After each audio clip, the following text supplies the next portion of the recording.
Olá, estamos começando o nosso ponto de vista, sempre ao vivo aqui na Santa Cecília TV, 1h30 da tarde, a tradição do debate político e da discussão dos temas que são sempre importantes aqui para a cidade, do nosso dia a dia, da região metropolitana também, claro, né? Saúde, meio ambiente, transporte, educação, a segurança pública, enfim, tudo que nos cerca, né?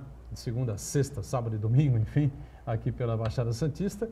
E, claro, espaço importante, sempre aberto aqui para a gente discutir e debater com profundidade os assuntos, os temas de interesse nacional também, não é? Lembrando sempre que de segunda a sexta você confere aqui na Santa Cecília TV a reprise do ponto de vista a partir das 20 horas, 8 da noite. Hoje um destaque especial aqui na abertura, né? Quero deixar aqui um grande abraço ao Edmur Mesquita, né? Nosso sempre deputado, Edmur que foi vereador aqui em Santos, foi o mais votado da cidade nas eleições de 1982, né? Lá vão longe, né? Thelma de Souza concorreu também, foi uma das mais votadas, mas o Edmur foi o vereador mais votado daquela eleição, né? Depois se reelegeu, foi secretário municipal no governo Davi Capistrano, na área de cultura. Depois foi secretário adjunto, né? Chefe de gabinete da cultura no governo do estado, deputado estadual, secretário adjunto na área das metrópoles, né, do estado de São Paulo, enfim, atuou fortemente nessas relações aí com o governo do estado.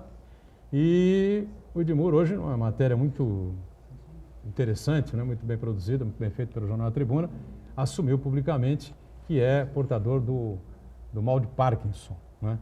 E a partir daí começou a praticar tênis de mesa, enfim, por indicação médica, está tomando lá os seus medicamentos, já foi diagnosticado há 6 anos, perdão, né? 6 anos, está com 65 anos, o Edmur, desde os 59 anos foi diagnosticado com o mal de Parkinson. Acho que ninguém sabia, né? Pouquíssimas pessoas sabiam desse problema de saúde do Edmur Mesquita, e ele faz uma matéria muito importante, muito interessante, um desafio a mais que ele vai enfrentar, né? O Edmur que é cardíaco, sofreu, se não estou enganado, 2 infartos, fora uma dúzia de ameaças, né, na vida dele, de paradas cardíacas, infartos, enfim, né?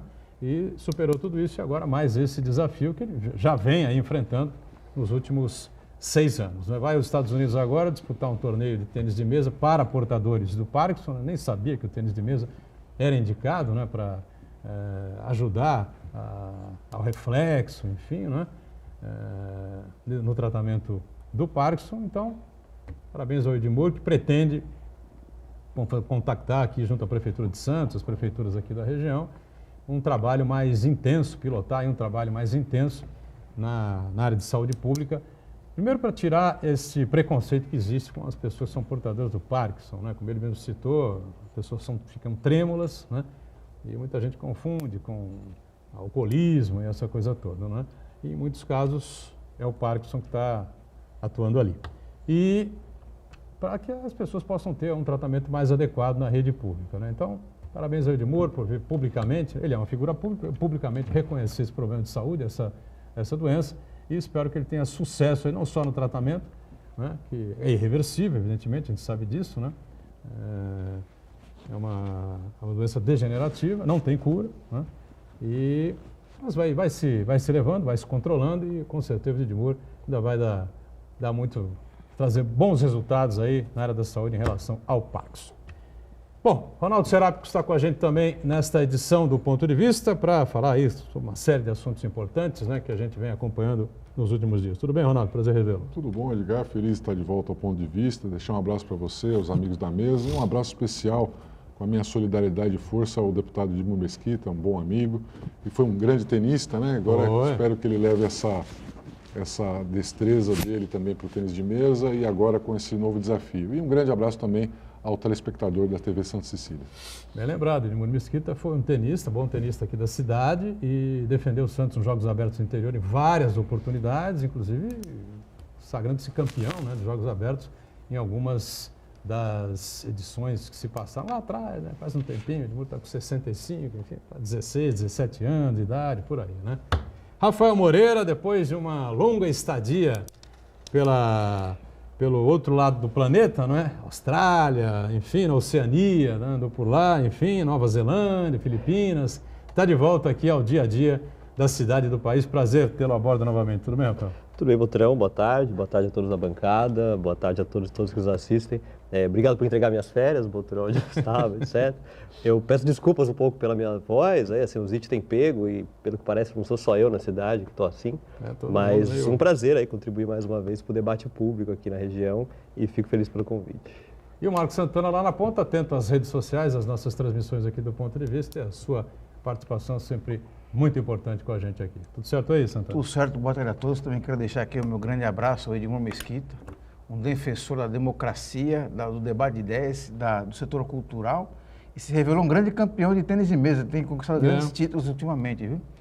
E agradecer a participação também do Rafael Moreira, que vai nos dar o privilégio de dizer se a Terra é plana ou não, né? Eu quero cumprimentar você que nos acompanha ao vivo, convidar você a participar também do programa, mandando sua pergunta, crítica, sugestão, pelo Facebook. Ponto de Vista com Edgar Boturão, ou então por e-mail, contato@pontodevista.tv.br. O programa pode ser acompanhado ao vivo pela internet, santaportal.com.br/tv. As edições anteriores do Ponto de Vista ficam disponíveis na internet também, no nosso canal no YouTube e na nossa página no Facebook. E você que acompanha a reprise às 20 horas, uma boa noite. Boa noite para você que está sempre com a gente na reprise, e o mantra de todos os dias, às 2h30 da tarde acabou ao vivo, até a reprise começa às 8. Sei lá, pode ser que descubram de onde veio o petróleo que invadiu algumas praias aí do Nordeste brasileiro. Eu acho que o país aí que o Bolsonaro tem na bússola, né, na rota, enfim, no radar aí, deve ser a Venezuela, né? O petróleo não é nosso, talvez seja o petróleo venezuelano de algum navio que afundou naquela bonita região do Brasil, né?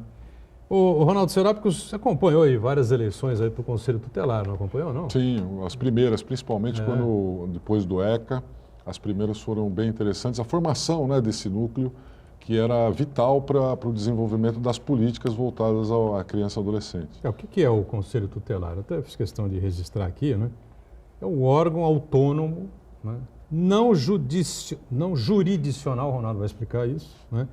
E é um órgão encarregado de zelar pelo cumprimento dos direitos da criança e do adolescente. Para acompanhar, para ver se, na verdade, as crianças e o adolescente estão recebendo o tratamento que é indicado pelo Estatuto da Criança e do Adolescente, o ECA, não é isso, Ronaldo? Sim, perfeito. Basicamente, não tem muito segredo, eles têm que dar cumprimento às normas previstas no ECA.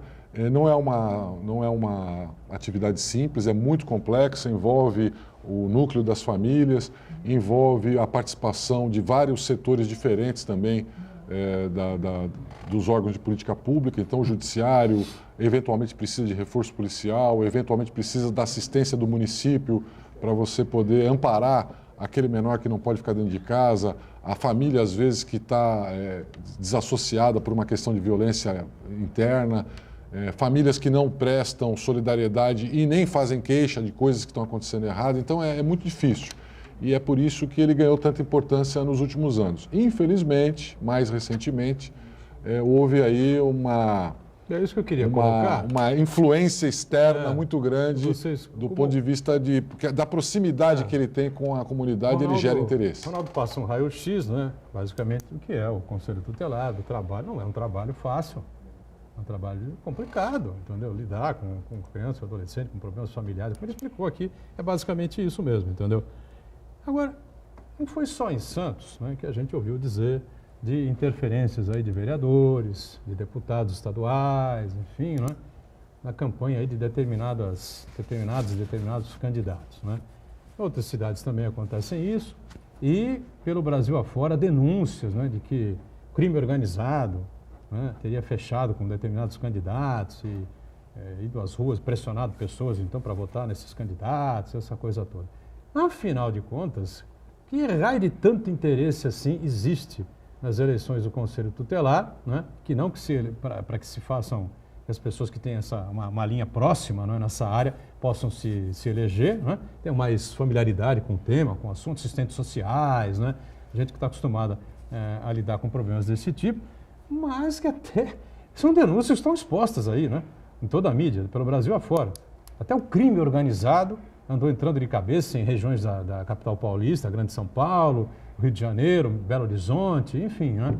Cidades importantes do país. Dá para entender isso? Dá sim. e a gente precisa começar a criar mecanismos para desmontar esse aparelhamento que ocorreu. No início, depois que o Conselho Tutelar teve essa fase embrionária que eu comentei, e que perceberam a importância dele nas comunidades, ele começou a servir como trampolim para algumas pessoas que queriam mostrar expressão. Por exemplo, possíveis candidatos a vereadores ou que tinham intenção de entrar na carreira pública, começaram as suas carreiras através do Conselho Tutelar. Participavam das eleições, você já começa a ter contato com os eleitores. E naquela altura não era uma coisa totalmente ruim, porque o sujeito para ter destaque, ter visibilidade, ele tinha necessariamente que fazer um bom trabalho no conselho, ele tinha que ser um bom conselheiro. Então, naquela altura, embora a gente soubesse que muitos conselheiros queriam mesmo era ter uma carreira política, não era uma coisa que a gente pudesse falar que era totalmente nociva, porque muitos desses realmente fizeram bons trabalhos. Só que essa proximidade com a comunidade e a influência que o Conselho tem pelas suas prerrogativas, né? Ele pode entrar em qualquer lugar, ele pode falar com todo mundo, ele tem acesso ao judiciário, ele pode pedir medidas protetivas, punitivas, enfim. Ele tem uma capacidade, pelas suas prerrogativas, que começou a interessar também aqueles que querem exercer influência política, estar próximos da comunidade. Então, já estou falando daquele cara que não quer ser conselheiro, ele quer ter controle sobre o conselho, que é uma coisa bem diferente. Ou seja, ele não está nem aí se o trabalho vai ser bom, se vai ser ruim, ele quer saber quantas pessoas daquela comunidade ele consegue atingir para seus fins políticos e eleitorais. E aí o crime organizado, como aconteceu com as milícias, que começaram lá no Rio de Janeiro, também percebeu a importância dos conselhos para exercer poder sobre esse exército de menores que existem hoje nas nossas comunidades mais carentes. Você sabe que hoje é muito importante para o tráfico ter nas suas fileiras menores, porque são inimputáveis, porque podem cometer crimes sem o mesmo rigor de um maior de idade. Então eles passaram também a querer ter esse controle, que é o mais grave de todos, né? Porque aí você tem o crime organizado recrutando, mandando, desfazendo e passa a ter controle sobre uma boa parte da comunidade. Você controlar os filhos de uma família é uma forma de você controlar a própria família. Então, infelizmente, nós não criamos mecanismos de fiscalização externa e mecanismos também de transparência do processo eleitoral para evitar que isso aconteça. É um desafio que o ECA aí, que está completando uma fase de adaptação nova, foi muito mal entendido no seu início, né? Porque exageraram, porque a criança também é bandido. Então, houve muita dificuldade. Suécia, lembra? Suíça, Dinamarca. Era muita dificuldade dele se consolidar, e agora que ele está se consolidando, nós temos esse grande problema com os conselhos tutelares. É um problema grave e um desafio para ser enfrentado pelo poder público, sim. Importante explicação do Ronaldo, né? Muito bem focada, né? E bem embasada. E que mostra claramente o horror dos nossos tempos, Rafael. Acho que do ponto de vista da ciência política, né, que acho que é a parte que mais me cabe, a gente de fato percebe o destaque que as eleições do Conselho Tutelar têm tido, e acho que isso, por um lado, é até positivo, né? As pessoas começaram a descobrir que existe um Conselho Tutelar no seu município, descobriram que elas podem participar do processo de escolha de quem são os conselheiros. Isso, por um lado, é importante, né? A gente vê também, por exemplo, aqui em Santos a gente já tem urna eletrônica sendo usado, alguns municípios ainda votam em papel, em cédula, que traz também uma série de problemas na contagem de votos, etc. Mas a prática democrática, ela é assim, né? Você vai avançando aos poucos, né? Você vai aprendendo até com seus erros, né? Você percebe que, ok, essa eleição não deu certo, talvez por causa disso, falta um mecanismo de controle, etc. e tal. Então, o que a gente pode fazer a partir de agora para avançar nesse sentido? Isso, por um lado, é positivo. Mas tem um aspecto negativo que acho que o Ronaldo colocou muito bem, né? A gente, infelizmente, percebe um aparelhamento aí desse órgão por parte de alguns setores organizados na sociedade. E o que aconteceu na prática, né, essa eleição para o Conselho Tutelar, foi um exemplo perfeito do que é uma eleição onde o voto é facultativo, não é obrigatório. Essa foi a primeira grande experiência que a gente teve no Brasil de ver como funciona uma eleição no voto facultativo. Por que isso? Uma eleição de voto não é obrigatório, você precisa mobilizar as pessoas para que elas saiam de casa no domingo para colocar o seu voto na urna, né? Por sorte, não era um domingo de sol, né? Isso ficou mais difícil num dia que, numa cidade como Santos, está aquele domingo de sol, onde todo mundo está indo para a praia ou para Vila Belmiro, etc. Isso o tempo até, por um lado, até facilitou. Mas para você precisar tirar essas pessoas de casa para elas votarem, você precisa de algum estímulo. Esse estímulo ou pode ser dado de maneira ideológica, né? Você convence as pessoas da importância delas saírem de casa naquele domingo e votarem para que aquela pessoa que vai representar ela ali no Conselho Tutelar, ou enfim, os nossos representantes como um todo, vão estar afinados com ela ideologicamente, ou você tem que ter um estímulo material, que muitas vezes é o quê? É o dinheiro, é a cesta básica, é você pagar o transporte para a pessoa sair de casa e até lá votar, etc. e tal. Esse é o principal argumento, inclusive, que algumas pessoas usam, que eu uso, inclusive, sobre como seria, né, uma eleição com voto facultativo no Brasil, né? A gente tem muita gente aí que advoga pelo fim do voto obrigatório, enquanto que a maior parte do mundo está tentando implantar o voto obrigatório, porque a abstenção acaba sendo muito alta, enfim. Quando você tem eleições com voto facultativo, sobretudo num país de extrema desigualdade como a nossa, né, o resultado é isso, né? As pessoas vão ter que ter algum estímulo para sair de casa, para depositar o voto nela na urna, e muitas vezes é isso, né? A cesta básica, o dinheiro. Para além disso, né, acho que é importante também mencionar um pouco a conjuntura política no qual se deu essa eleição, né? Como eu falei, você precisa de um estímulo para tirar as pessoas de casa para elas votarem. E os setores que saem na frente nisso são os setores organizados da sociedade civil. E parece que o setor que saiu na frente nesse sentido aqui no Brasil foram as igrejas, sobretudo aquelas neopentecostais, que tem um trabalho de base nas periferias, etc., que tem um posicionamento, às vezes, bastante questionável, até no sentido dos valores cristãos, etc., mas isso fica a cargo do juízo de valor de cada um. Mas, enfim, parece que foram esses setores que conseguiram mobilizar mais gente num primeiro momento para tirar as pessoas de casa, para votarem. Na Rádio Bandeirantes contra uma igreja contra transportes, Paulo, etc. Sim, pegando números até. Isso parece que aconteceu, acho que no Brasil inteiro. Assim, eu vi muita gente trazendo o mesmo relato para mim, aqui na própria Baixada Santista, enfim. Isso aconteceu em São Paulo também, eu tenho muitos colegas que votam em São Paulo que também perceberam isso, mas em São Paulo, pelo que parece, houve uma certa resposta dos setores organizados, setores mais ditos progressistas da sociedade civil, né? Uma série de coletivos políticos, de militância, etc., perceberam esse movimento do campo mais conservador no Brasil, de até aparelhamento, como o Ronaldo colocou aí, acho que também é um certo aparelhamento desses setores sociais aí para tentar barrar algumas pautas que estão sendo levadas adiante aí, né, tal. E esse campo mais progressista tentou fazer frente a isso, elencando ali quais seriam os candidatos ditos progressistas da sociedade brasileira que poderiam ter o voto das pessoas que apoiam esses coletivos. Então rolou ali também uma certa resposta a isso. Mas, pelo que parece, aqui na região, de fato, o campo conservador saiu muito na frente. Quando você pega aí a lista daqueles eleitos aqui na região, você vê muitos pastores, etc. Alguns até que fazem um trabalho social interessante, mas nem todos, né? A gente sabe ali que nem todos fazem esse trabalho muito bem feito, enfim. Muito bem. Santana, quer completar alguma coisa? O que chama a atenção, o Rafael pontuou muito bem, por ser uma eleição facultativa, chamou a atenção a baixa adesão, que significa que uma parcela significativa da sociedade ainda não percebeu a importância do ECA, dos conselhos tutelares, da relação do poder público, da sociedade de modo geral, com as crianças e adolescentes, porque muitas vezes, a maior parte das vezes, nas periferias, as crianças vêm de famílias desagregadas, né? Que muitas vezes os pais delegam a função de educar para a escola. E vemos que hoje a escola também não tem condição de dar essa resposta. Nem é o papel da escola dar essa resposta de educar os filhos.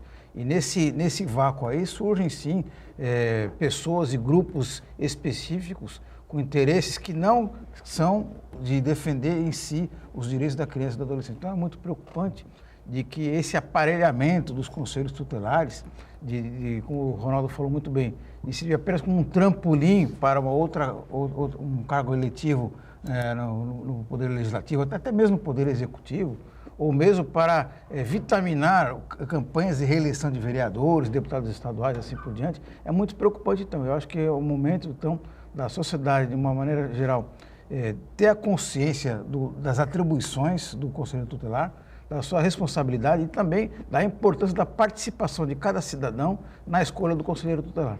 Mas é importante, viu, só para encerrar, que falta muita divulgação também das eleições, né? A maior parte das pessoas nem faz ideia de que teve eleição no Conselho Tutelar. Descobre na rua quando alguém interessa um papelzinho. Então, esses grupos de interesse já procuram aqueles currais eleitorais e a grande população acaba não sabendo de nada. Eu acho que a gente investe muito dinheiro com campanhas eleitorais. Você vê o Tribunal Regional Eleitoral gastando dinheiro para falar sobre eleições, sobre biometria, etc., e não fala nada, absolutamente nada, sobre conselhos tutelares. Então, falta divulgação também.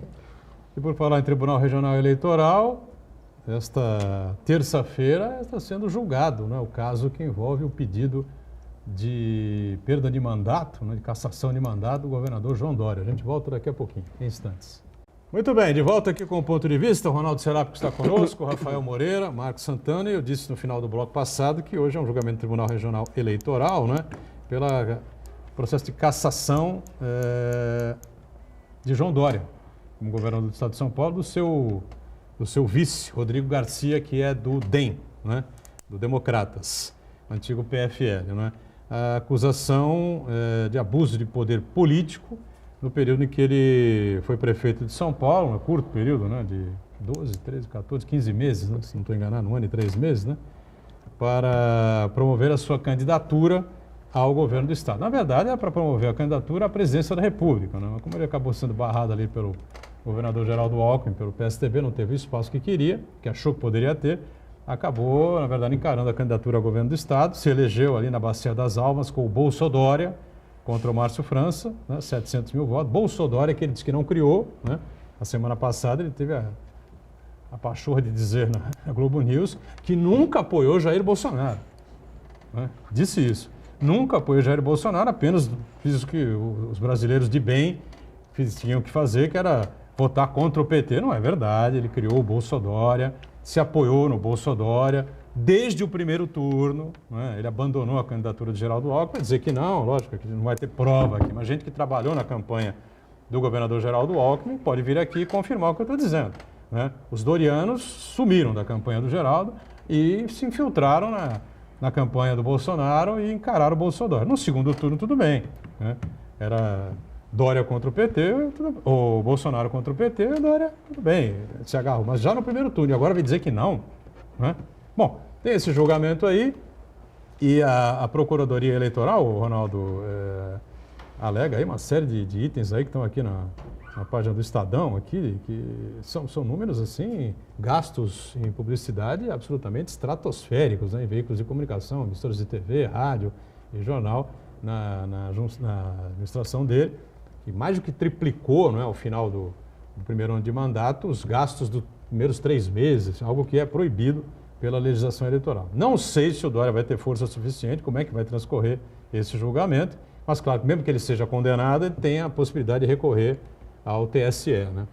Mas é um processo difícil, viu, Edgar? Porque mesmo a proibição é do uso indevido da publicidade, né? Esse é um problema que nós ainda temos nos governos, faz parte do poder discricionário de um governador, de um prefeito, escolher o que vai para as suas campanhas publicitárias e até os valores, né? Se você respeitar o orçamento que foi aprovado pela Assembleia Legislativa ou pela Câmara Municipal, o governador e o prefeito gastam aquilo que tem de verba para publicidade e fazem no que acham que deve ser informado à população. E, evidentemente, que os executivos, eles estão fazendo campanha para suas reeleições ou a eleição de seus sucessores no primeiro dia de mandato. Eles já começam a planejar. A primeira coisa que o prefeito de São Paulo faz quando se elege é preparar a sua propaganda para o seu próximo passo político. Isso é com todos os cargos. Eu estou falando do prefeito, mas todos os outros são assim também. Um deputado federal que acabou de entrar aí, começou a sua legislatura esse ano, ele está desde o primeiro dia pensando como ele faz para continuar lá. Tanto é que o nosso presidente da República está lá há quantos anos, né? 30 anos. E por quê? Porque no primeiro dia ele já começa a fazer campanha para o próximo mandato, né? Até que surgiu a oportunidade de ele dar um salto maior. Então é difícil, porque você tem que apurar isso. Como é que você fala que uma propaganda de uma obra que foi realizada é propaganda para o sujeito ser depois candidato a presidente da República? É muito complicado. Você precisa ver números, e aí tem que entrar nos detalhes da prova, que a gente não vai ter acesso facilmente, saber se houve realmente algum abuso, porque o que parece, né, que o cerne da acusação não é abuso de poder econômico, que é o que a gente podia esperar do Dória, que era o candidato mais rico, com mais recursos, que foi a campanha mais cara, mas é abuso do poder político. Ou seja, utilizar recursos públicos para fazer uma coisa que é legal, mas ultrapassar o limite legal com isso. O Estadão explica aqui, olha, a Procuradoria Eleitoral aponta que durante o primeiro semestre de 2018, gastos do governo tucano com publicidade foram de 73 milhões de reais na Prefeitura de São Paulo. 122% maiores do que a média do primeiro semestre dos 3 anos anteriores. Ou seja, ele gastou um indício, horror de dinheiro. É um indício e descaradamente ele estava fazendo campanha, como a maioria dos políticos faz. Só que transformar isso num impedimento eleitoral eu acho mais complicado. Então não é um processo simples, a gente não pode dar palpite sobre o desfecho, porque claro, precisa saber as provas, né, se tem alguma coisa. Lógico, provas, mas a princípio eu acho complicado. Teve alguns casos que o Dória perdeu feio. Vocês lembram aquela história do Acelera, São Paulo, ele fazia sinal? Isso tudo a Justiça Eleitoral conseguiu barrar, proibir, porque ele descaradamente propaganda pessoal. Mas você falar de obras... Prefeito, né? Como prefeito. Como prefeito ele fazia o acelere e tal. Né? Tá, com o sinal, também foi proibido, inclusive, fazer o sinalzinho. Então, isso e daí... voltou a fazer na campanha isso ele perdeu. Durante a campanha, ele pode fazer, porque ele está em campanha, tudo bem. Ele usou na campanha para prefeito, né? Ele não pode fazer no exercício do cargo, no exercício do mandato dele, porque aí ele está fazendo propaganda pessoal usando o seu cargo. No fundo, todos eles fazem isso, mas tem que ser disfarçadamente, e é o que está acontecendo nesse processo. Foi disfarçadamente, é cara de pau, né? Porque o Dória é cara de pau mesmo. Então, mas ele fez a propaganda descaradamente, mas não vejo ilegalidade, a não ser que no processo haja algum detalhe aí que a gente não conhece. O que a gente tem percebido, né, isso não se aplica apenas ao João Dória, né, mas parece que tem outros movimentos aí acontecendo dentro do campo que apoiou Jair Bolsonaro, etc., de um deslocamento aí um pouco mais saindo da extrema-direita, se aproximando do campo da direita para se descolar um pouco da imagem do Bolsonaro, né, lógico, né, isso é até pensado, né, muito bem pensado, afinal os índices de popularidade dele vêm caindo a cada pesquisa que sai, etc. Isso é um deslocamento que acaba acontecendo com qualquer presidente que está com esses índices assim, caindo, etc. Ao que parece também, é uma estratégia do João Dória de se colocar como candidato presidencial mais lá na frente, né? Ele não conseguiu essa candidatura agora na última eleição, mas ele aos poucos tem tentado se colocar como uma alternativa dentro do campo da direita ainda para a próxima eleição presidencial. Esse é um deslocamento que não acontece apenas com ele, né? Essa meia-culpa que ele tem feito, esse afastamento até, mais uma vez, oportunista da parte dele, politicamente falando, mas organizações também como o MBL, por exemplo, também agora tem feito meia-culpa, dizendo que colaboraram para a eleição de Jair Bolsonaro, etc., mas se arrependem, porque não imaginavam que o Brasil ia chegar a esse ponto. Enfim, esse é um deslocamento que parece ter acontecido, que não se aplica apenas ao João Dória, né? Parece ter uma série de movimentos acontecendo dentro do campo da direita para se descolar um pouco da imagem da então candidatura e da agora o mandato, né, do Jair Bolsonaro. E além disso, a gente não pode esquecer, viu, Ronaldo? Você lembrou bem, claro. Isso é uma coisa comum, não foi o Dória que inventou isso, claro, os prefeitos fazem isso, o governador de estado, deputados, senadores, essa coisa toda. Mas a gente precisa lembrar, as pessoas precisam lembrar o seguinte, que o Dória se colocou como não político. Né? Ele veio com uma novidade na campanha eleitoral à Prefeitura de São Paulo em 2016, né?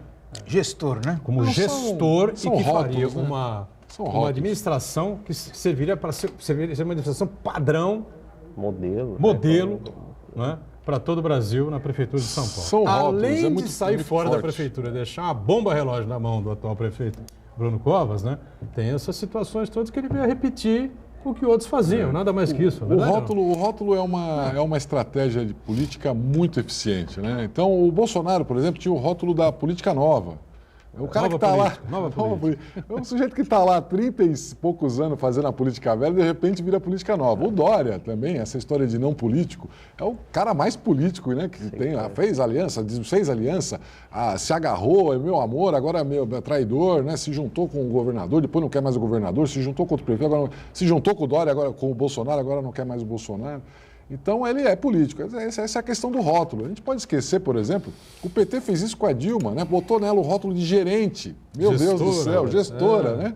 E é a pior gestão da história da República Brasileira para uma pessoa que entrou com esse carimbo. Não, estou colocando lá a gerentona que vai resolver. Então, o rótulo não tem nada a ver com a realidade, né? A verdade é que nós começamos já o processo eleitoral da sucessão presidencial e o Bolsonaro também está fazendo o papel dele. Por exemplo, o Moro começou a botar as asinhas de fora, pau no Moro. O Huck começou a voltar a querer tentar, talvez, possivelmente ser candidato, crítica em cima dele, negócio do avião que ele comprou, que ele BNDES. Então, ele faz isso também. Com o Dória, a mesma coisa, né? Falou que mamava na teta. Esse tipo de discussão, esse tipo de debate não, mas faz parte da estratégia política de cada um, né? Tanto é que você vê que Moro, Huck, por exemplo, recuaram bastante. O Dória que não tem opção de recuar, mas é uma forma de manter os adversários numa posição controlável. E eu acho que o Dória tem que se afastar do Bolsonaro, inevitavelmente. 3 anos e pouco da eleição? Mas começa agora. Eu acho que começa já. Essa história de que falta muito tempo... muito tempo para o eleitor decidir, mas para eles começarem a atuar não, já está na hora. Acontece o seguinte, ou o Bolsonaro mostra alguma coisa, né? Alguma coisa, ou melhora a economia do Brasil nos próximos 2 anos, ou ele está morto. Morto. Mas fica uma situação pior do que estava o presidente Michel Temer. Porque o Temer assumiu com expectativa zero, concorda? E impediu que a economia derretesse ao chão, com a participação do Henrique Meirelles, dar uma reequilibrada, pode-se discutir uma coisa ou outra, teto de gastos, essa coisa toda e tal, mas que ele deu uma equilibrada, deu. Entregou para o governo Bolsonaro uma situação muito melhor do que recebeu da Dilma. Né? E a economia do Brasil está derretendo, fazendo água. Né? Então, eu acho que o que precisa o governo Bolsonaro, o presidente da República, é chamar o ministro da área econômica e falar, meu amigo, vamos dar um jeito aqui de resolver essa coisa. O Brasil precisa andar e não anda.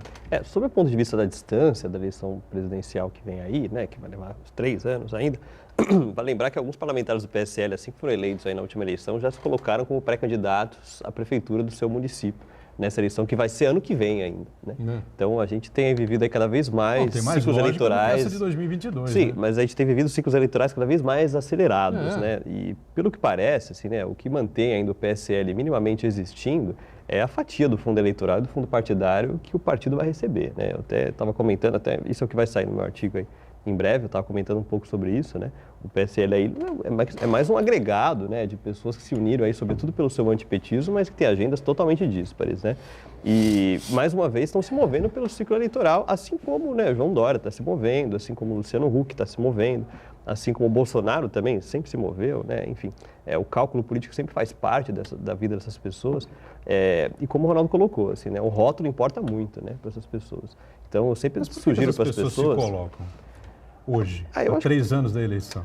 Eu acho que se colocam porque não vem nada acontecendo. Eu acho que para além disso, assim, né? Se você tivesse um governo que estivesse mostrando alguma coisa, abrindo alguma expectativa positiva, né, para o país, ninguém estaria se metendo aí com o presidente que está fazendo um trabalho razoável, com um ministro que tem aí um projeto de recuperação econômica. Mas acho, até por isso, não se vê isso? Eu acho que até por isso o silêncio de muitas pessoas que a gente já vê que vão se colocar como pré-candidatas às prefeituras no próximo ciclo, de não falar sobre o que está acontecendo em nível nacional. Né? Tem muitas pessoas aí que têm se eximido de fazer análises mais conjunturais do que está acontecendo no país como um todo, porque isso tira voto mais no momento atual do que te dá voto, né? Enfim, e é importante que essas pessoas saibam que esses pré-candidatos pensam, né, sobre o ciclo que vai vir aí, né? O momento que a gente vive é muito específico na nossa história, né? Estava comentando aqui até fora do ar, né? Eu estava num município minúsculo, muito longe daqui, e o que o presidente fala, e o que o presidente da República aqui fala está repercutindo no mundo inteiro. Então, assim, é importante que as pessoas saibam de fato o que está acontecendo com o Brasil, acompanhem aquilo que está acontecendo e, sobretudo, se posicionem, né? Porque tem coisas das mais absurdas possíveis acontecendo, né? Tem cerceamento de liberdade de produção audiovisual no Brasil, tem cerceamento de produção de todos os tipos, culturalmente falando, etc. As pessoas têm que se posicionar sobre isso e têm que saber o que está acontecendo, sobretudo, né? O momento que a gente vive é muito específico e acho que não se posicionar sobre o momento atual é até uma covardia da parte de algumas pessoas. Rafael, será que esse avanço também não tem a ver com o fato de que o partido do governo, na verdade, sempre foi um partido provisório, né? Eu tenho uns amigos que até brincam, é o PPB, o Partido Provisório do Bolsonaro. O Bolsonaro nunca foi PSL, escolheram aquela sigla para formar esta frente. E evidentemente. Antes, né? E tentou outros, né? Enfim, o PSL foi o que aceitou. Na prática, Ronaldo, é um partido de Araque, porque junta pessoas, os perfis mais diversos possíveis, né? Nós temos. Que estão derretendo, naturalmente. Frota, Joyce Haas. Naturalmente está derretendo, ele está derretendo, é normal, porque como partido temporário ele iria derreter. Mas pelo fato dessa massa toda estar procurando para onde ir, talvez não seja isso que esteja adiantando as coisas. Eu preciso escolher qual é o meu nicho, para onde que eu vou. Eu acho que contribui para isso, assim, mas acho que tem um problema mais amplo, assim, né? Isso vai ser até um mote do artigo que eu mencionei que vai sair esses dias, né? Os partidos políticos do campo da direita no Brasil, eles têm muita dificuldade de ter um enraizamento mais sólido e mais de longo prazo no Brasil. Assim, isso é histórico no Brasil, assim, né? Você pega partidos do campo da direita, a identificação ideológica das pessoas, ela costuma não durar muito tempo, né? O PSL, como eu falei, né? O PSL é uma reedição do que foi o PRN do Collor, né? O PRN, para quem não sabe, né? O Collor ali pega o PJ, né? Que era o Partido da Juventude, em 89, ele dá esse novo nome, PRN, consegue candidatura presidencial em 89, ganha. Em 1990, as eleições ainda não tinham concomitância, né? Enfim, e o partido dele, o PRN, atrai todo tipo de oportunista político dos mais variados matizes ideológicos, pessoas que, enfim, simplesmente queriam um cargo. Isso não é muito diferente do PSL, né? Bolsonaro já se colocava como um candidato presidencial que, independentemente se fosse ganhar ou não, ia ter um certo peso ali naquela eleição de 2018, a eleição passada.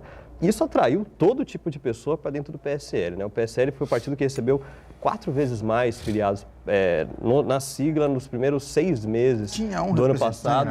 Tinha apenas um representante. Sempre foi uma sigla de aluguel, etc. Acho, né? Atraiu todo tipo de pessoa, mas como eu falei, essas pessoas se unificam apenas pelo seu antipetismo, o que é muito pouco para um partido político, né? Você vai ter visões das mais díspares possíveis no campo econômico, no campo dos valores, no campo de um projeto educacional para o seu país. Se é que alguém ali tem um projeto, uma visão sobre o tipo de educação que deveria ter um país como o nosso. Enfim, o ministro já eu acho que são muito poucos ali que têm esse tipo de percepção, etc. Enfim. E é um partido que está fadado, né, a ter uma existência muito curta. Até o próprio Bolsonaro já tem rechaço à própria sigla que ele faz parte. Mas, como eu falei, o que parece que mantém esse partido ainda minimamente existindo... Tem uma briga monstruosa com o Joyce Hoffmann. Exato. E o filho do Bolsonaro, o que mantém esse partido existindo, ao que parece, é o fato do PSL ser o partido que mais vai receber, entre os 2 partidos ou 3 partidos, que mais vai receber repasse do fundo eleitoral e do fundo partidário. E isso é fundamental para você ter uma campanha vitoriosa no seu município no ano que vem, e muitos desses parlamentares querem ser candidatos aí no seu município. E então, tem agora, não se esqueça da história do Laranjal, lá de Minas Gerais. Tem também essa questão do Laranjal, você etc. Tem o ministro do Turismo, né, Marcelo Antônio, né, indiciado pela Polícia Federal. O que é que devia acontecer num governo minimamente sério, meu Deus do céu? Devia pedir para sair, né? Ele não precisava nem, né? Esse é o pede para sair ou alguém pede para sair. Esse é o mínimo. Ele sai. O presidente vai chamar e falar, eu não vou te pôr para fora. Esse é o mínimo. Assim, você vem publicamente e fala, se pronuncia e eu fala, vou me retirar, vou me afastar para provar que não houve nada disso, que é tudo conversa mole, não teve laranjal nenhum, não tem ninguém envolvido, não estou envolvido em nada, o presidente também não, mas eu vou me afastar do governo. E acabou. É isso que devia ter acontecido já há muito tempo. Agora ele está indiciado pela Polícia Federal. Uma série de testemunhos, né, de mulheres, enfim, presidentes de diretórios, professoras, e, enfim, mulheres que foram convencidas, né, a entrar na sigla e que recebiam dinheiro na caixa de sapato, não sei o quê.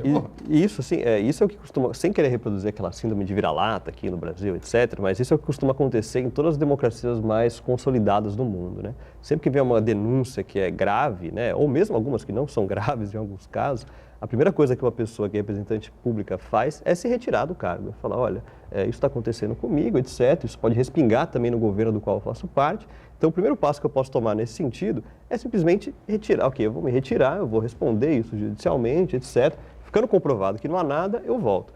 Mas essa é a estratégia básica de qualquer pessoa que preza minimamente pela instituição democrática, pelas instituições democráticas e pelo governo que você faz parte, né? Isso aconteceu recentemente até na Inglaterra, um parlamentar que mentiu ali na declaração de multas que ele recebia, etc., ele saiu, perdeu o mandato, etc. A primeira coisa, ele falou, desculpa, gente, eu realmente menti, eu tinha mais multa do que eu falei aqui, multa de trânsito, olha isso. Não é nem um laranjal como esse, né, que é apropriação de recurso público para fins eleitorais, né? Enfim. Vamos para o intervalo e ficamos esperando aí a decisão do ministro do Turismo, né, de se afastar do cargo para poder responder a esse indiciamento da Polícia Federal, né? As acusações fortes que pesam contra ele e contra o PSL, na verdade, né? Já a gente volta. Muito bom, vamos direto aqui na sequência do Ponto de Vista com o Marcos Santana, algumas participações. Isso, 2 participações, o Marcos César Brito, e ele diz aqui que os meios de comunicação divulgaram que houve influência de políticos nas eleições do Conselho Tutelar. E ele pergunta se vai haver punição ou vai ficar por isso mesmo. É difícil, né? Qual é a punição que vai se ter? Né? Você pode até anular a eleição. Se houve abuso de poder econômico, influência política, você pode até anular a eleição. Mas é uma prova difícil de fazer, é complicado. Houve boca de urna, a gente sabe disso aqui em Santos, boca de urna, com políticos aí diretamente envolvidos. Né? Isso está denunciado em todas as redes sociais, aí está todo mundo acompanhando. Agora, se isso é motivo para anular, não sei, é? É possível, não, sim, qualquer ilegalidade.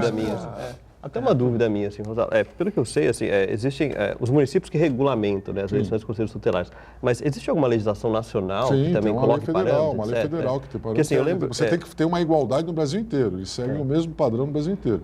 Na verdade, o município tem um poder até bem restrito com relação a isso. O município dá instrumentos físicos para que o Conselho Tutelar atue, então há uma participação muito próxima. Por exemplo, se eu preciso levar uma criança para tirar de casa, então você precisa ter um suporte assistencial por parte do município. Os municípios mais bem aparelhados, por causa de Santos, né? Santos tem uma boa estrutura para isso, você tem condição de trabalhar melhor. Evidentemente que tem conselhos que eu conheci que não tinha nem veículo, o sujeito tinha que ir de bicicleta para o lugar, então há uma dificuldade estrutural. Mas a função, a formação, isso tudo está previsto na legislação federal. E, Ronaldo, por exemplo, assim, a gente viu muitas denúncias aqui, como a pergunta que o Marco colocou aí, né, de parlamentares e partidos fazendo campanhas abertamente, assim, para determinadas pessoas, etc.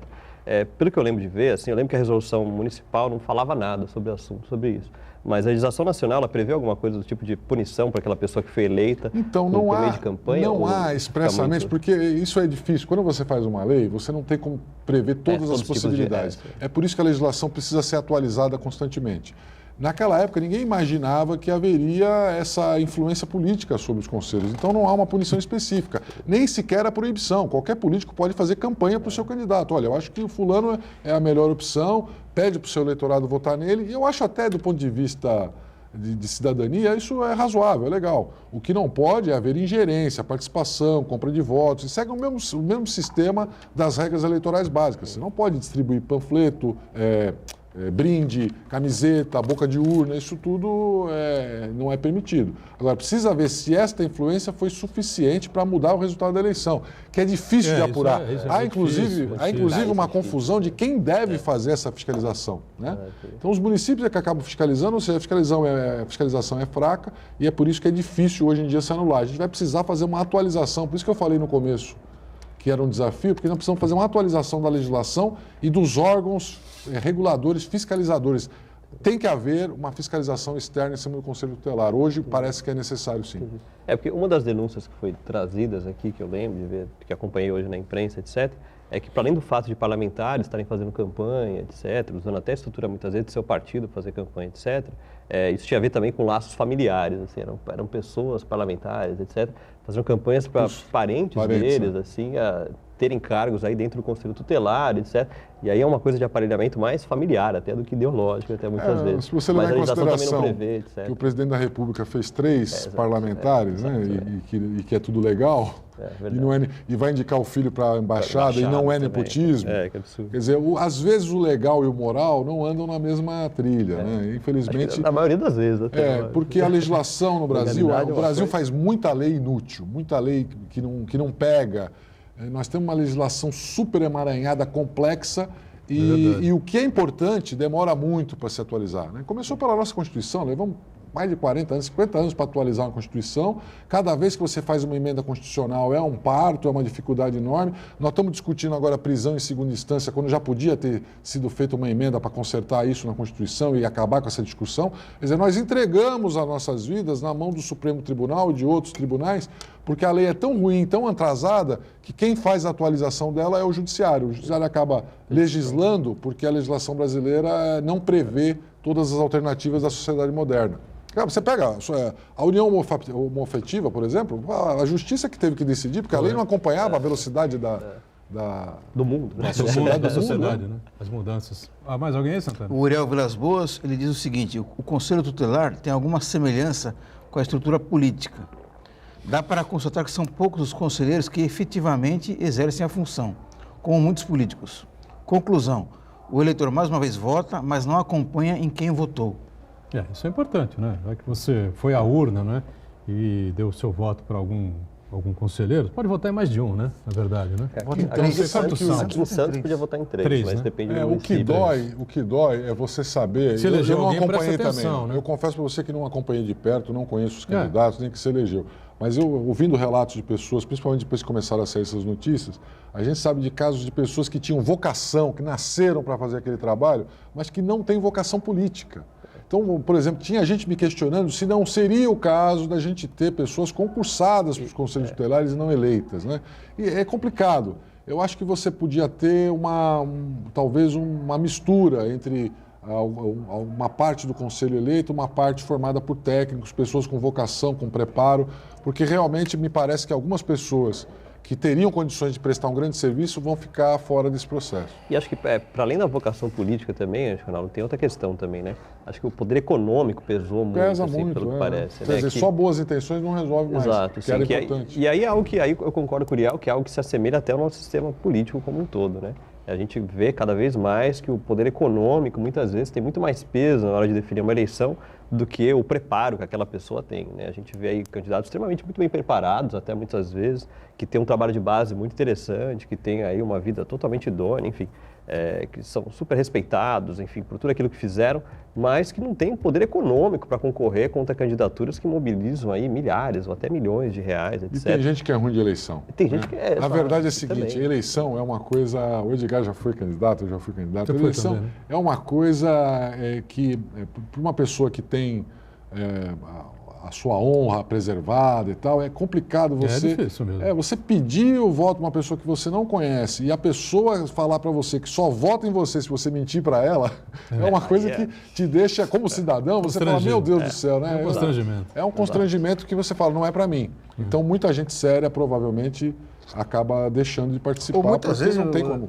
Ronaldo, o candidato vai com uma proposta em defesa dos benefícios coletivos, né, do interesse coletivo, e o eleitor pede uma coisa em benefício particular, né? Esse, né, que é uma tradição no Brasil, infelizmente. Infelizmente. Bom, o Ronaldo falou há pouco da prisão após segunda instância, né? Ontem nós acompanhamos, pelo menos eu acompanhei, a entrevista do ministro Gilmar Mendes, do STF, ao Roda Viva, da TV Cultura, né? E os jornalistas ali foram, na minha opinião, bem selecionados e tentaram triturar o Gilmar Mendes, mas ele sai de todas e tal, né?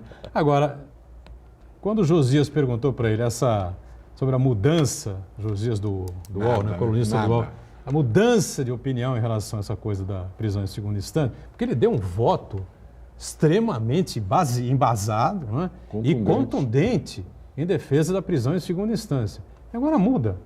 Né? Eu não estou convencido ainda que você tenha que prender o cidadão após a segunda instância, porque a Constituição diz outra coisa.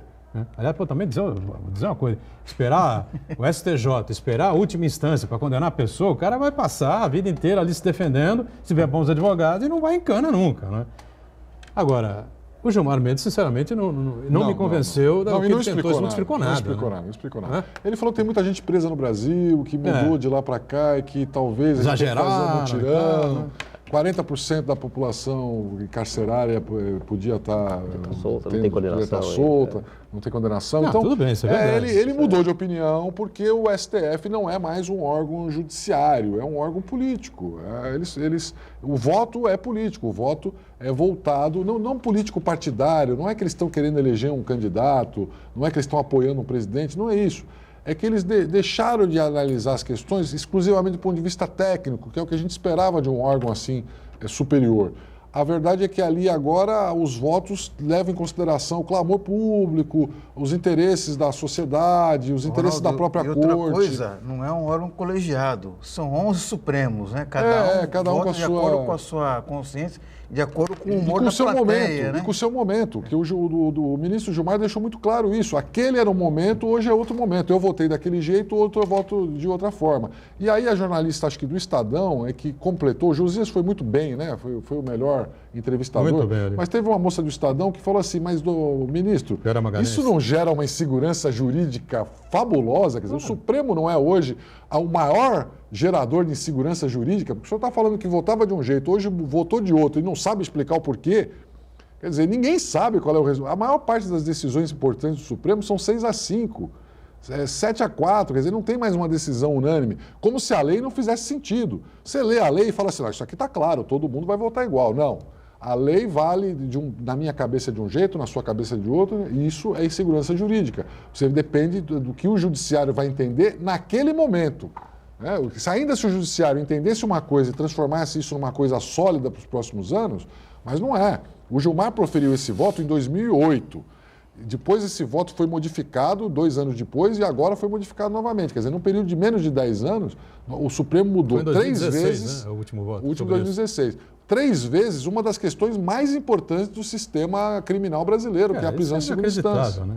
Inacreditável. Mas aí acho que entra uma outra questão também, assim, eu acho, gente, o Poder Judiciário, né, sobretudo o STF, é o poder que tem menos mecanismo de controle democrático por parte da população, né? A gente não elege, não derruba ninguém do STF, etc e tal, não há um impeachment popular, como há em alguns países, etc. E o Poder Judiciário, e sobretudo o Supremo também, ele é permeável a pressões da sociedade, né? Ele não é um poder totalmente à parte, né? Assim como o Poder Executivo, o Legislativo também ecoam ali dentro pressões sociais, mobilizações, enfim. Ele não fica totalmente à parte a tudo aquilo que está acontecendo no país. O Poder Judiciário também responde a isso, e sobretudo o STF, né? O seu principal órgão. Muitos países já reconheceram isso, muitos países têm isso como algo dado até desde sempre e criaram-se mecanismos aí, por exemplo, de eleição direta, para que a própria população, reconhecendo que o órgão STF é um órgão político, coloca nas mãos da própria população a eleição daqueles juízes, né? Não deixa a cargo de presidente da República ou de poder legislativo, dependendo do país, etc., que aí fica mais claro, lógico, né? A pessoa não vai nomear para aquele órgão ali uma pessoa que é totalmente que é desalinhada com ela ideologicamente, né? Isso acontece pelo mundo todo. Qual seria o mote? O pleno saber jurídico, é isso? Então, isso depende de cada país, a legislação, a campanha, se haveria campanhas, etc. A gente corre o risco de eleger o Bolsonaro ministro do Supremo Tribunal Federal. Eu acho interessante que você pelo menos fomente o debate. Tem que ter um debate. Tem algo nesse sentido. Por exemplo, assim, o mandato do Trump lá agora, né? Quando ele colocou a candidatura presidencial dele, né, lá atrás, etc., e agora uma eventual candidatura à reeleição, já se sabia que durante o mandato dele, caso ele tivesse sido eleito, ele ia poder nomear uma série de ministros ali da Suprema Corte norte-americana. E já se previa, obviamente, que ele ia nomear pessoas alinhadas com ele ideologicamente, né? Conservadoras, nos valores, etc. e tal. Então isso já virou uma questão do debate público lá na campanha presidencial. Isso já se previa. A eleição presidencial, a última, né, onde Trump foi eleito, se pautou também, em partes, pelas pessoas que cada um dos presidentes eleitos naquele futuro mandato iam nomear. Porque sabiam que ia se alterar a composição da Suprema Corte, naquele próximo ciclo ia ter uma série de decisões importantes a serem tomadas, etc. O presidente indica. Porque o presidente indica, lógico, ele vai ser referendado pelo Senado, etc. Mas que é muitas vezes pro forma também. Mas tem uma decisão, não poderia ser. Não, aqui, estou falando nosso caso. Aqui não, aqui é ridículo. Pessoal, lá o que acontece? O sujeito é indicado, aí a imprensa faz um raio-x no cara, descobrem que ele fumou maconha quando tinha 12 anos de idade, o cara recua, volta, desiste. O Senado sempre há um equilíbrio, embora haja uma maioria Trump hoje lá, há um equilíbrio, o eleitor cobra do seu senador, esse cara eu não quero, esse cara é contra os meus interesses. Aqui o brasileiro não lembra quem votou para senador. Ninguém sabe quem votou, não lembro quem votei para senador. Aqui o processo de sabatina é pro forma. Quando você fala quem é você não sabe nem o nome do candidato, quem é o candidato Toffoli? Da onde que é esse cara? Já foi aprovado. Mas como já foi aprovado? Não sei nem quem é, cadê o currículo dele? Então lá o sujeito é escrutinado, ele passa no raio-x, a população sabe quem ele é, descobre a biografia dele, a história, depois ele vira ministro. Exato. Aqui não, aqui o sujeito, quando você descobre o nome, quando você aprende a falar o nome do ministro, ele já virou ministro, já está aprovado. Mas essa é a questão, assim, né? Se aqui é pro forma, eu acho que é hora de a gente suscitar esse tipo de debate, né? Para que a gente mude a forma de escolha, muitas vezes. A mesma coisa, por exemplo, agora em relação à eleição do nosso novo PGR, aí, né? Tinha se consolidando uma tradição ali, né, da pessoa que ocupava o cargo ser escolhida pelos próprios procuradores, óbvio etc. que ia fazer diferença. Sim, lógico, etc. Essa tradição começou com Lula e se manteve mas a partir com do momento que foi Dilma escolhido, sim, a sabatina ali também é algo pro forma também, né? Então, enfim, a gente vinha criando mecanismos interessantes, né, da própria categoria, escolher uma pessoa, lista tríplice, etc e tal, e se mudou da noite pro dia no sentido de, do meu ponto de vista, que se retroagiu nesse aspecto. Então, é importante que a gente fomente aí que haja mais participação popular nesse tipo de escolha, incluindo o STF, como eu falei. Né? Eu acho, Rafael, que essa é uma saída interessante, porque uma das coisas muito importantes para manter a democracia é que você tem independência do Ministério Público, independência do Poder Judiciário. Um excesso de, não digo controle externo, mas ingerência externa pode balançar, você não pode colocar o juiz na parede numa situação em que ele possa perder o cargo porque um político não gostou da decisão dele. Então, a escolha dos ministros pelos membros do próprio judiciário talvez seja uma alternativa, porque o judiciário já tem um mecanismo de participação popular que a gente pode até implementar, o 5º Constitucional, em que uma parte dos desembargadores são escolhidos pela sociedade jurídica, pelas OABs.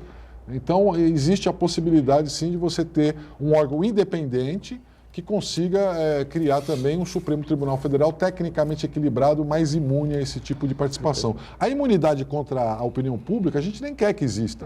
Ele tem que ouvir a opinião pública. Agora, não pode ficar mudando de ideia de acordo com como mudam as notícias. Chamou os membros da Lava Jato de publicitários. Isso foi o auge, eu acho. São mais publicitários do que propriamente juristas, né? Esse foi o auge. Eu acho que é um certo exagero aí. O que ele tem razão absoluta, né? Ele lembrou Teori Zavascki, que era o relator da Lava Jato no Supremo, faleceu e aí a função passou ao Fachin, né, ao ministro Edson Fachin, e que o Teori Zavascki reclamava muito de que quando as informações chegavam para ele, os processos chegavam para ele, enfim, o Jornal Nacional já tinha dado à noite, né? Ou no dia anterior, inclusive, enfim. Então, hoje está muito claro que os promotores cometeram erros, mas isso não invalida, a importância da Lava Jato. Agora, é motivo, sim, de repreensão e de correção. Quem vazava? Tem que corrigir. Quem vazava? Esses caras precisam vir à pública e dizer isso. Quem vazava essas informações? Especialmente para a Globo News, enfim. Porque quando a coisa acontecia meio de relâmpago, né, no Corre-Corre, 6h30, 15 para 7 e tal, não sei o quê, vazava na Globo News. Né? Daí a Globo News entrava alguém do Jornal Nacional, né? E pautava o Jornal Nacional que dava a informação com exclusividade. Né? Agora, é preciso explicar isso. Nesse ponto, eu acho que o Gilmar Mendes tem razão. Agora, uma série de situações que envolvem aí o ministro que ele não conseguiu explicar bem, enfim, são coisas nebulosas realmente. E nós temos aí as comitivas, né, sendo formadas, indo para Roma, já que no próximo domingo a irmã Dulce, né, essa mulher baiana, Maria Rita de Souza Brito Lopes Pontes, Maria Rita Souza Brito Lopes Pontes, irmã Dulce dos pobres, né, morreu em 1992, 77 anos, será canonizada pelo Papa Francisco e será mais uma santa. Mais uma santa, eu não digo. Essa talvez seja realmente uma santa, né? Porque o trabalho que essa mulher fez é algo extraordinário, né? Teve repercussão internacional e marcou época na Bahia, sem dúvida alguma, né? Inclusive chamando as falas dos poderosos, né? Governadores, senadores, presidentes da República, ministros de Estado, essa coisa toda, transformou um galinheiro num hospital que depois acabou recebendo verba federal, ainda no final do governo Figueiredo, governo de Zé Sarney, enfim, ela merece. Se ela fez milagre ou não fez, aí fica de acordo com a fé de cada um, né? É um reconhecimento... Mas uma mulher extraordinária um reconhecimento, nos nossos tempos, a gente tem que reconhecer, sem dúvida nenhuma. Um reconhecimento importante, um amigo que falou isso uns dias atrás, um reconhecimento importante, mas desnecessário, porque o santo nasce santo, e foi o caso da irmã Dulce, né? Nasceu santa. Não é só o reconhecimento, mas... a Santa Edviges, né, por exemplo, polonesa, ao próprio Francisco, né, São Francisco de Assis, né, e de quem o Papa Francisco herdou o nome para o seu pontificado, né, à frente da Igreja Católica, enfim, uma mulher realmente extraordinária e que enfrentou barreiras, enfrentou as suas superiores, enfrentou um monte de dificuldades, mas agiu em prol das pessoas pobres, das pessoas mais necessitadas, praticamente durante a sua vida toda. E tem lá as comitivas agora na Câmara e do Senado, né, e é do Senado que vai impedir a votação em segundo turno para a semana que vem da reforma da Previdência, vai ficar para outra semana, né, o que gerou aí um comentário dos mais ácidos por parte do senador Cajuru, né, o Cajuru que atira para todo lado, né, é uma metralhadora giratória. Olha a nossa classe política. Estamos fechando mais um Ponto de Vista, agradecendo sempre aqui ao Ronaldo Serápicos, ao nosso Rafael Moreira, Santana diariamente conosco e você acompanhando a gente segunda a sexta ao vivo, 1h30 da tarde, a reprise aqui na Santa Cecília TV às 8 da noite. Tchau. Valeu, gente. Obrigado.